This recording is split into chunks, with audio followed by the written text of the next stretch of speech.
You might already know how to emboss resist with stamps, but have you ever tried it with stencils? Let me show you two different looks with one simple technique.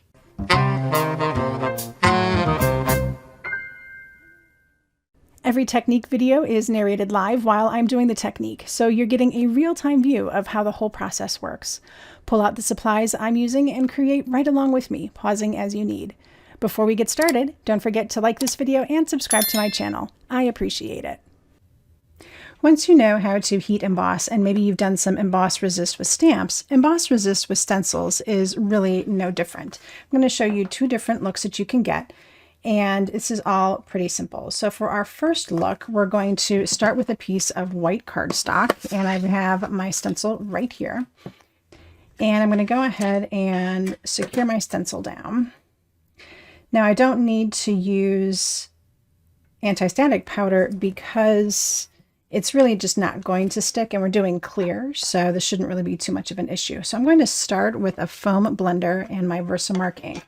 Now there's two ways you can get your ink onto the paper. You can go ahead and do a direct to paper method, which is kind of a good way to start. It's going to get some ink down on the paper, but what you risk is not getting it all the way into the corners. So I do like to just take a foam pad and get some on the blender there and just kind of twist it into all of those corners and nooks and crannies so that I can make sure that I get a really good coat of embossing ink onto my piece of cardstock.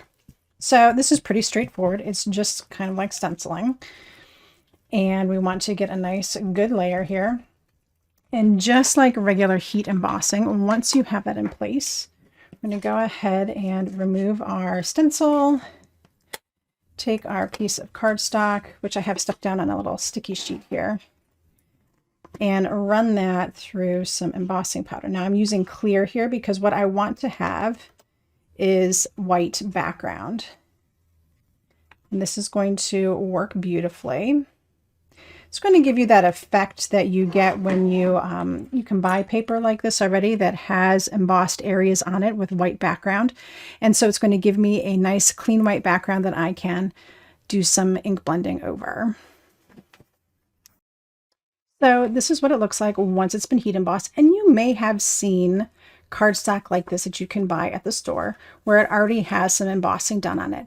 A lot of times it's done right on white cardstock so that you can do some ink blending and really cool techniques with it. Sometimes it's just a glossy effect over a project, which is a sign that you could do some extra blending over it and other techniques that would allow what's underneath to stay nice and clean, and then put a distress or different look around that particular image. So in this case, we're going to just go ahead and do a simple ink blend and put this back down on my sticky sheet. And I have a few different colors here. I thought I would just do a nice little monochromatic blend. And I'm going to start with some cracked pistachio. Maybe put that in a little bit here. And as you can see, of course, the places where it's been heat embossed is going to resist any of that ink blending, and you're going to get this pattern to pop up right away. And now I can just blend to my heart's content and get a really cool look, however it is that I decide that I want to blend this. And, you know, any colors you want to use, any styles, any techniques, anything you want to add on top of this, of course, you can do whatever you like. So it's really easy to get a cool blend right on top of that. And then when you're done, you're going to want to take some paper towel and just rub over it to get any of the excess ink off of the embossing area. Now you don't want to use water or anything because it's going to react with your ink, no matter if it's a regular dye ink, a distress oxide. Try to avoid using water. Just try to get as much as you can off with a dry paper towel. Shouldn't have too much of an issue with that. So you have that gorgeous glossy effect from where you stenciled and embossed, and then you've got a beautiful blended image behind. Now, for a completely different look, let's start off with a completely ink blended panel, which I'm just finishing up here. I've used the same three colors on this one. And you can do anything you like with this panel. You can just go ahead and blend it like so. You can add in some splatter if you want to capture some of that behind your embossing. So I'm going to go ahead and splatter this a little bit to let our spot happen and lift those up. And then we're going to go ahead and do our embossing over the top of this. So this time, because this panel has just been ink blended, there's a few things you're going to want to do. First, you're going to want to heat set this so that it dries a little bit, and then we're definitely going to want to use some anti-static powder. So let's dry this a little bit first. All right, so now that this is quite dry, I'm going to go ahead and just put some anti-static powder on here, because when we put the embossing powder over this, we do not want it to stick outside of where we've stenciled. So just put a lot of powder on there. All right, so that's pretty good. It's totally loaded up. I'm gonna put it back down on my sticky sheet there. And then the same as before, I will go ahead and take my stencil and put it in place where I would like it.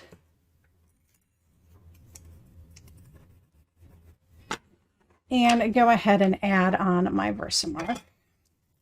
And again, I can do the direct to paper, or I can just take my pad here and pounce on some of the ink using a blender. The nice thing about doing it this way, especially once you have ink down, is that you're less likely to contaminate your pad, because you may get some extra on your blending foam here, but that can be easily washed off and ready for use next time, versus getting ink on our actual ink pad here. All right, so I've got that completely coated.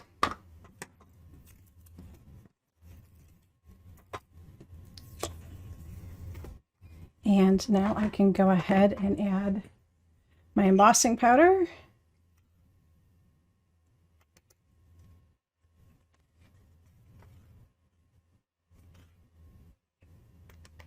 And because of the anti-static powder, it did not stick where I didn't want it to. And now I can go ahead and heat this up. So here we are with our embossed panel, and right now this is just a tone-on-tone look, which is actually quite beautiful and something that you could just leave as is.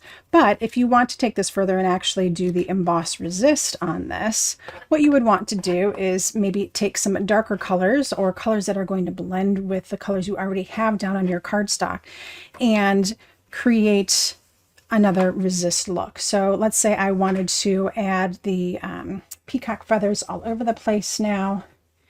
You can see how this is going to give me a different effect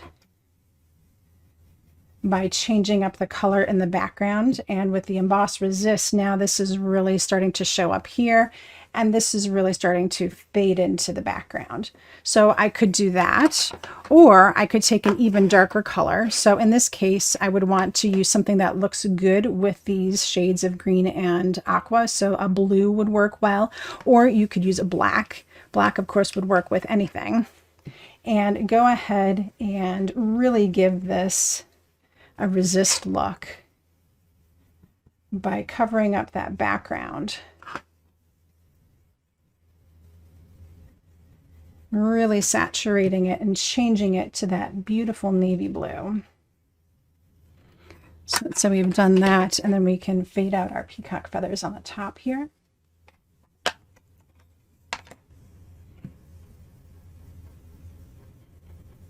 And give this a really unique effect.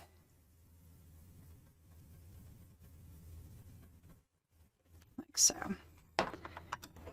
And then again, you're going to want to wipe up the excess with a paper towel. The beauty of this technique is that you are going to see imperfections.